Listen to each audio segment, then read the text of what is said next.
왜 수술실 신규는 항상 3개월을 못 버틸까? 개인 문제가 아니라 투입 구조의 문제다. 수술실에 배치된 신규 간호사들이 가장 많이 무너지는 시점은 입사 후 3개월 전후다. 이 시기는 단순한 적응기가 아니라 시스템의 민낯이 드러나는 구간이다. 생각보다 힘들어서요. 제가 센스가 없는 것 같아요. 계속 혼나니까 자신감이 없어졌어요. 하지만 이 말을 곧이곧대로 받아들이면 문제의 본질을 놓치게 된다. 많은 사람들이 착각하는 이유. 수술실 신규가 버티지 못하면 흔히 이렇게 정리된다. 1. 요즘 신규들은 참을성이 없다. 2. 병동보다 수술실이 더 어렵다.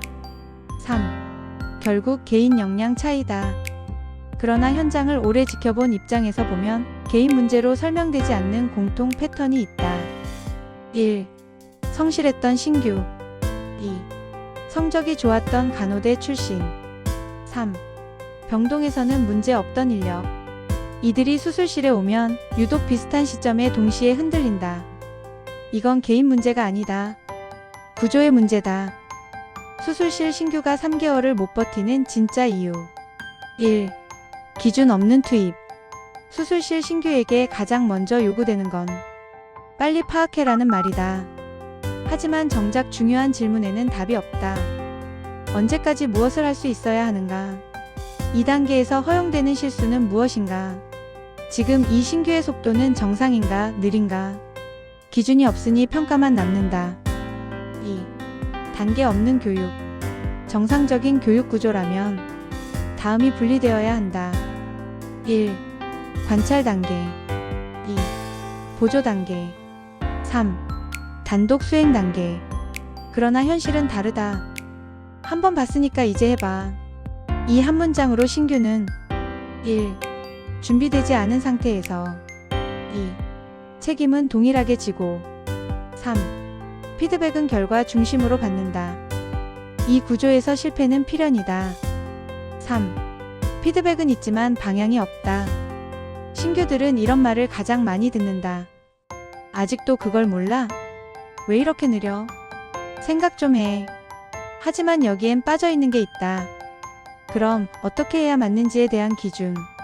피드백이 아니라 지적만 반복되는 환경에서 신규는 점점 질문을 멈춘다. 4. 안전보다 속도가 먼저 평가된다. 수술실은 환자 안전이 최우선이어야 한다. 이는 WHO와 의료기관 평가인증원의 가이드라인에서도 반복해서 강조된다. 그러나 신규가 실제로 받는 평가는 다르다. 무균수를 잘 지켰는가 X. 준비를 정확히 했는가 X. 수술이 지연되지 않았는가 O. 이 불일치가 신규를 가장 혼란스럽게 만든다. 그래서 3개월이다. 처음 1개월은 버티는 기간이다. 2개월 차부터는 내가 잘못된 사람인가? 라는 의문이 생긴다. 그리고 3개월 차 신규는 결론을 내린다. 이 구조 안에서는 더 이상 성장할 수 없다. 그래서 떠난다. 수술실이 싫어서가 아니라 기준 없는 구조가 두려워서. 해결책은 개인 각오가 아니다. 이 문제를 마음가짐으로 풀려는 순간 같은 실패는 반복된다. 필요한 것은 단 하나다. 신규를 사람으로 평가하지 않고 구조로 보호하는 시스템. 1. 단계별 투입 기준. 2. 허용 가능한 실수 범위. 3. 속도와 안전을 분리한 평가. 4. 질문해도 괜찮은 구조. 이게 없으면 어떤 신규도 오래 버티기 어렵다.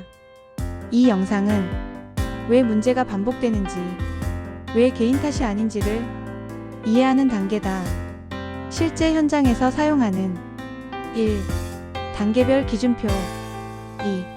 신규 투입 체크리스트. 3. 정상 속도 판단 기준. 은 따로 정리되어 있다. 이 구조를 알고 있느냐, 모르느냐에 따라 신규의 3개월은 탈락의 시간이 될 수도, 성장의 시간이 될 수도 있다.